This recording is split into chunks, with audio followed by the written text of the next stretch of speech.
ചായ.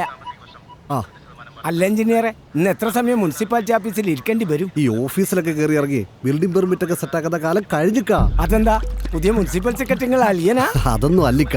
ഈ building permit പരിപാടികളൊക്കെ ഇപ്പൊ ഈ ലാപ്ടോപ്പിലാ. ഒരു കട്ട.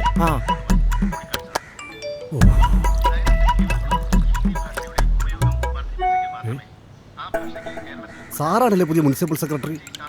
എന്റെ ഈ ബിൽഡിംഗ് പെർമിറ്റ് കണ്ണും പൂട്ടി അപ്രൂവ് ചെയ്തതിന് താങ്ക്സ് ഉണ്ട്. ഞാൻ കണ്ണടച്ചാലും പുതിയ കേസ്മാർട്ട് ആപ്പ് കണ്ണടക്കില്ല കേട്ടോ. ഈ കെട്ടിട നിർമ്മാണ ചട്ടങ്ങൾ മുഴുവൻ ആപ്പിനറിയാം. അതുകൊണ്ട് നിങ്ങളിപ്പോൾ അപ്ലോഡ് ചെയ്ത പ്ലാൻസ്, ഡോക്യുമെന്റ്സ് ഇതെല്ലാം ആപ്പ് വെരിഫൈ ചെയ്തിട്ടാണ് എൻ്റെ മൊബൈലിൽ വരുന്നത്. ഇത് കൊള്ളാലോ പരിപാടി. ബിൽഡിംഗ് പെർമിറ്റിന് ഇനി ഒരു നൂലാമാലയുമില്ല. GIS സംവിധാനം വഴി പ്ലാനുകൾ തിരിച്ചറിഞ്ഞ് ക്രമീകരിക്കാൻ ഇപ്പോൾ കെ സ്മാർട്ട് ആപ്പിന് സാധിക്കും. കെ സ്മാർട്ട്, സ്മാർട്ടായ മലയാളിക്ക് ഡബിൾ സ്മാർട്ടായ മൊബൈൽ ആപ്പ്.